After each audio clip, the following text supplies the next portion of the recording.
बाप बनने वाले हजरात, आप भी अपने पार्टनर्स को पीछे से गले लगाएं। असलान, ये तुम क्या कर रहे हो? उसने कहा तो मैं गले लगा रहा हूँ। ठीक है, बाकी भी ट्रेनिंग ले रहे हैं, मगर तुम्हारी तरह चिपक तो नहीं रहे। इसका मतलब वो अपनी बीवियों से मोहब्बत नहीं करते। मैं तो करता हूँ। लगता है आप अपनी बीवी के बहुत करीब हैं। माँ और बाप गहरी सांस ले इस तरह। लगता है तुम्हारी डेट बहुत करीब है। तुम्हें मेरे साथ ऐसा नहीं करना चाहिए। मैं भी हर बात तुमसे उम्मीद लगा लेती हूँ, लेकिन फिर मायूस होती हूँ, दुख पहुँचता है मुझे। तुम भी तो कभी मुझे समझो प्लीज। मैं तुमसे वादा करता हूँ, वक्त लगेगा लेकिन सब ठीक हो जाएगा। भाई मैं आपको बता रहा हूँ, लैला तो बिल्कुल हद से निकल गई है। बात तो सही है उमर। मैं इस मामले को जल्दी खत्म कर दूंगा।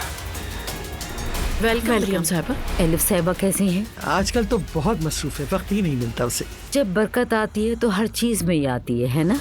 इश्क हो या मोहब्बत। क्या मतलब मोहब्बत? एलिफ साहिबा और उमर की मोहब्बत का सुनकर। रूहान ने तो बताया ही नहीं कि सफाई करने वाली आने वाली है। अरे नूर, खुशामदीद। क्या हुआ है? तुम्हारी अम्मी ने मुझे सफाई वाली समझ लिया, सिर्फ झाड़ू पकड़ाना रह गया था हाथ में।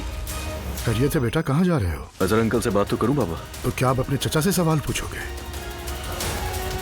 उसने आओ देखा न ताओ सुबह सवेरे मेरे भाई के घर पहुंच गई और जाकर कह दिया कि उमर की जिंदगी में जो औरत है वो एलिफ असलान है। मेरा सबसे बड़ा मसला, सबसे बड़ी फिक्र ज़ैनब है। मैं उसे बिल्कुल खोना नहीं चाहता। एलिफ और उमर का क्या मतलब?